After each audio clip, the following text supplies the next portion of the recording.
Comment ça marche avec Michel Chevalet à 10h23 si vous nous rejoignez sur CNews. Rebonjour Michel, on vous retrouve en direct depuis le salon du Bourget où on le voit sur les images CNews.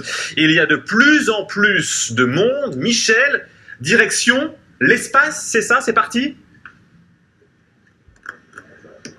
Alors on change un peu, bah oui, là on est au salon du Bourget, la foule arrive, hein, on atteint 100 000 visiteurs chaque jour. Regardez, les gens font la queue, vous voyez, les gens font la queue au pavillon du CNES, les gens font la queue pour le pavillon de l'Agence spatiale européenne, avec bien sûr Thomas Pesquet, vous voyez, en images, enfin, c'est des images enregistrées, donc beaucoup de succès. Alors nous, on est au pavillon du CNES parce qu'on va parler des satellites. Alors bien sûr, il y a les gros satellites, ça pèse de télécom, ça pèse 6 tonnes, mais vous allez découvrir qu'on s'intéresse à des petits satellites. Ça, c'est la grande révolution qui est en train de se faire. On appelle cela des nanos, des CubeSats, des petits satellites. Regardez, je vais vous prendre un exemple.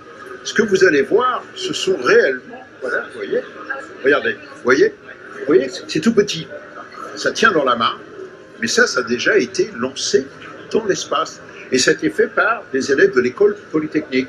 Par exemple, celui-là, regardez, ça, là, vous voyez, là, regarde, Emilien, voilà, celui-là, il est parti avec une fusée indienne hier, et il fonctionne, voilà. Et puis là, le plus grand, c'est fait toujours par des étudiants, celui-ci, il sera lancé, tu parles fort, Alain Gaborio du CNES, parce que j'ai le micro, celui-là, il va être lancé.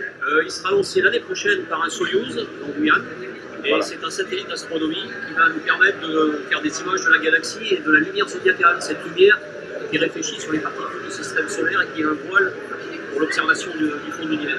Voilà, donc c'est pour vous donner une idée sur des choses vraiment sérieuses, faire mes étudiants.